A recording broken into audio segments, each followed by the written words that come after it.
वहां ममता बनर्जी ने और एक गूगली डाल दिया उस दिन। हाँ। कहा कि नरेंद्र मोदी जी के सामने आपको एक टफ कैंडिडेट रखना चाहिए वाराणसी से। तो उनको पूछा गया कौन, who do you think? Priyanka तो उसे Priyanka Gandhi Vadra, Priyanka Gandhi Vadra, why doesn't she contest? हाँ, फिर क्या कहा इस पर प्रियंका गांधी के लोगों ने? प्रियंका गांधी ने कुछ नहीं कहा, लेकिन Was she in the meeting? No, I don't think she was in the meeting.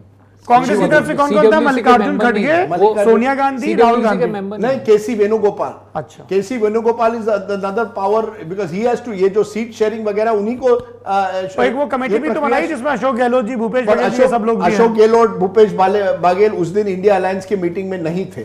उस मीटिंग में कांग्रेस की तरफ से केसी वेणुगोपाल, राहुल गांधी, मल्लिकार्जुन खड़गे, Sonia Gandhi, these were the 4। Jairam Ramesh थे, जयराम रमेश मीडिया इंचार्ज हैं, तो वो थे। और तो प्रियंका गांधी लड़ेंगी बनारस से या रायबरेली से लड़ेंगी? ये तो प्रियंका गांधी बता पाएगी। आप लोगों के पास क्या जानकारी है? कोई जानकारी आदेश? नहीं है। ये फ्लोट होते गांधी फैमिली के बारे में जो इन्फॉर्मेशन फ्लोट होते हैं वो लास्ट मोमेंट तक कंफर्म नहीं होते। मैं आदेश से फैमिली के मूड पे होता है। चल रही थी कि सोनिया गांधी कर्नाटक से राज्यसभा में आ सकती हूँ, रायबरेली से प्रियंका जी। मैं बताता हूँ उसके बारे में, बताइए।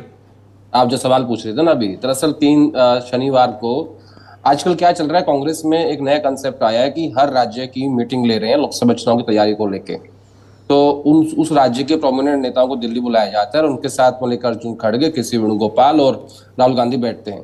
तो शनिवार को यूपी को लेके बैठक हुई थी। आपने कहा ना कि बसपा से बात चल रही है, अखिलेश क्या करेंगे, ये तमाम बातें उस बैठक में चर्चा हुई। तो उसमें हुआ ये कि जब सबने ये कहा कि समाजवादी पार्टी से बेहतर है कि हमें ज्यादा फायदा कि हम मायावती जी के साथ जाएं, लेकिन बैठक में राहुल गांधी ने कहा कि आप सबको पता है कि हमारे जो इंडिया के पार्टनर है वो तो अखिलेश यादव हैं, तो वो तो हमसे बात ही नहीं कर रही हैं। तो एक नेता थे प्रमोद तिवारी, उन्होंने कहा कि तो उन्होंने समाजवादी पार्टी के साथ समझौता करने के फायदे गिनाने शुरू कर दिए। तो उन्होंने इतने फायदे गिना दिए समाजवादी पार्टी के। तो प्रियंका गांधी ने कहा कि प्रमोद जी आप प्रतापगढ़ से क्यों नहीं लड़ लेते, आपको लोकसभा लड़ना चाहिए। तो फिर उन्होंने कहा कि देखिए दीदी कि इतनी सीटें अब राजस्थान में हमारे पास नहीं है कि मैं दोबारा राज्यसभा आ जाऊंगा, यानी उन्होंने कुल मिला के मना कर दिया। तो ज्यादातर नेता कांग्रेस पार्टी के उत्तर प्रदेश के चाहते हैं कि समझौता बसपा से हो, मायावती से हो।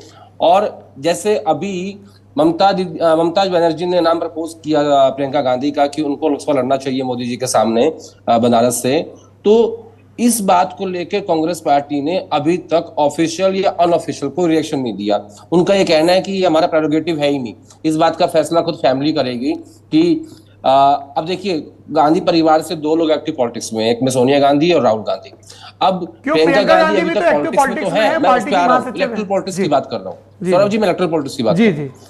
अब प्रियंका गांधी पॉलिटिक्स में तो है, लेकिन उनको अभी तक कोई मौका नहीं मिला है लोकसभा का या राज्यसभा का। अब इनको ये तय करना है, जो कि शायद इस चुनाव में हो जाएगा, कि क्या सोनिया गांधी रिटायरमेंट लेंगी और प्रियंका गांधी चुनाव लड़ेंगी उनकी जगह पे, या फिर एज इट इज रखा जाएगा, क्योंकि इनके लिए एक सीट इंपॉर्टेंट है। तो ऐसे में सोनिया गांधी का ही वो वैसा कद है कि वो वहां पे बसपा या अखिलेश या कांग्रेस खुद मिलके की कैंडिडेट दे। यानी अगर कांग्रेस वर्सेस बीजेपी होगा तो वो सिर्फ एक सीट दोबारा निकलने की संभावना है, अन्यथा वो भी नहीं होगी।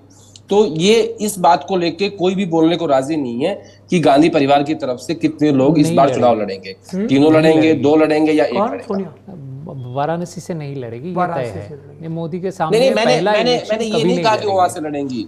ममता बनर्जी का प्रपोजल था, उस प्रपोजल के बाद बिल्कुल पिन ड्रॉप साइलेंस था उस मीटिंग में, कोई बोला ही नहीं कि आपने एक ऐसा प्रपोजल दिया। आपने एक तरफ आपने प्रस्ताव रखा है कि खड़गे जी हमारे पीएम कैंडिडेट हो, दूसरी तरफ आप कह रही हैं कि प्रियंका गांधी लड़े वहां पे। तो क्या कांग्रेस पार्टी को निपटाने का ठेका ले लिया है?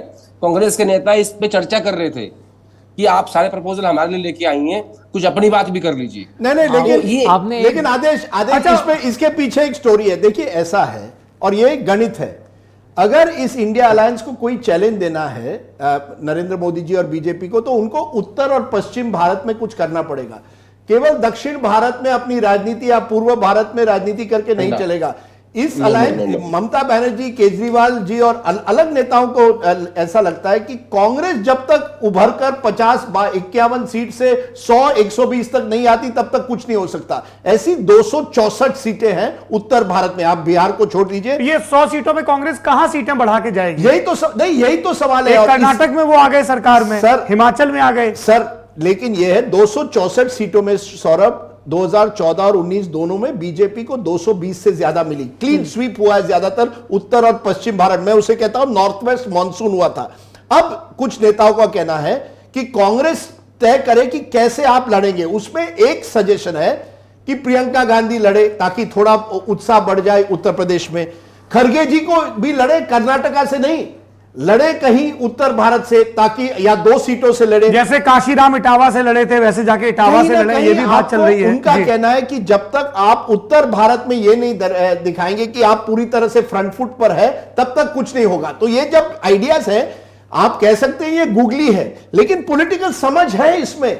ऐसा नहीं है कि ममता बनर्जी और केजरीवाल ने कोई नाम दे दिया सबको कंफ्यूज करने के लिए। There is a political method. पर क्या प्रॉब्लम क्या है, कांग्रेस डर गई है कि ये जो है कुछ ना कुछ करना चाहते हैं, हमारे अलायंस को कमजोर करना चाहते हैं। मुझे उसमें पॉलिटिकल कैलकुलेशन वो वाला नहीं दिखता है कि मोदी को चैलेंज करना है या नॉर्थ इंडिया से चैलेंज तो नहीं करना है, नॉर्थ या वेस्ट से वो जो नैरेटिव क्रिएट करना कि बड़े लीडर को सामने रखो। मुझे नहीं लगता ममता बनर्जी और केजरीवाल दोनों ये समझते हैं कि प्रियंका गांधी या राहुल गांधी बहुत बड़ा लीडर है कि वो नैरेटिव क्रिएट करे। ये एक तरीका है कि जो मोदी सुनामी है या जो भी कहे आप, उनके इलेक्शन मशीनरी है, उन लोगों को लग रहा है कि इसमें हावी होना मुश्किल है, तो एक तरह से बलि का बकरा बनाओ, कांग्रेस को आगे बढ़ाओ इस जंग में और इनके फैमिली के नाम डालते जाओ। यानी आपका कहना है कौशिक कि इनका प्लान है कि 2024 में कांग्रेस को खत्म कर देते हैं और फिर 2029 कांग्रेस बैकआउट हो जाएंगे, कांग्रेस से फैमिली हट जाएंगे, तो इन लोगों के लिए आसान हो जाएगा।